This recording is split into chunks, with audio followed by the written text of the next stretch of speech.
Assalamualaikum warahmatullahi wabarakatuh. Halo semuanya, perkenalkan nama saya Minerva Laisa Sabatini, saya dari kelas 12 IPS 3. Kali ini kita berjumpa dalam video pembelajaran sosiologi mengenai ketimpangan sosial sebagai akibat perubahan sosial di tengah globalisasi. Yuk, mari kita simak.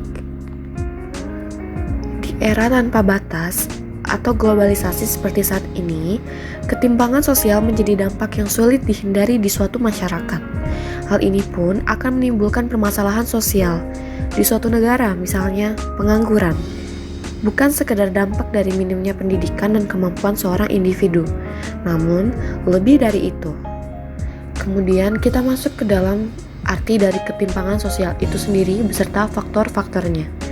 Ketimpangan sosial dapat diartikan sebagai adanya ketidakseimbangan atau jarak yang terjadi di tengah-tengah masyarakat yang disebabkan adanya perbedaan status sosial, ekonomi, ataupun budaya. Ketimpangan sosial dapat disebabkan oleh adanya faktor-faktor penghambat, sehingga akan mencegah dan menghalangi seseorang untuk memanfaatkan akses atau kesempatan-kesempatan yang tersedia. Faktor-faktor tersebut terbagi menjadi dua, yaitu faktor internal dan juga faktor eksternal. Faktor internal ialah faktor-faktor yang berasal dari dalam diri seseorang. Rendahnya kualitas sumber daya manusia disebabkan oleh tingkat pendidikan atau keterampilan ataupun kesehatan yang rendah, serta adanya hambatan budaya atau budaya kemiskinan. Yang kedua, ada faktor eksternal.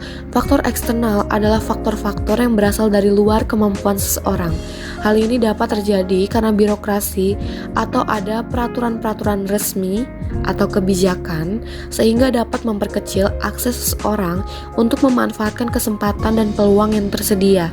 Dengan kata lain, ketimpangan sosial tersebut diakibatkan oleh hambatan-hambatan atau tekanan-tekanan struktural. Hal tersebut merupakan salah satu penyebab munculnya kemiskinan struktural. Kemudian kita masuk ke dalam ketimpangan sosial sebagai akibat perubahan sosial di tengah globalisasi. Ketimpangan yang terjadi di tengah-tengah masyarakat disebabkan oleh adanya perbedaan yang mencolok antara si kaya dan si miskin atau antara si pintar dan si bodoh. Perbedaan ini kelihatan sangat mencolok dan menimbulkan masalah dalam penanganannya.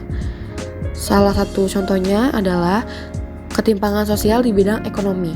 Adanya globalisasi menyebabkan perekonomian hanya tumbuh di beberapa wilayah, ditambah dengan praktik ekonomi kapitalisme yang menyebabkan si kaya menjadi semakin kaya dan si miskin menjadi semakin miskin. Hal tersebut membawa dampak negatif karena memunculkan ketimpangan sosial. Berikutnya ada ketimpangan sosial di bidang politik. Dengan adanya dominasi ekonomi negara dunia ke satu terhadap negara lainnya menyebabkan dominasi ke bidang politik. Selanjutnya ada ketimpangan sosial di bidang budaya. Globalisasi menimbulkan efek westernisasi yang berakibat mengikis budaya lokal, juga memunculkan sikap atau gaya konsumerisme. Terima kasih atas perhatiannya, kurang lebihnya mohon dimaafkan. Wassalamualaikum warahmatullahi wabarakatuh. Sampai jumpa.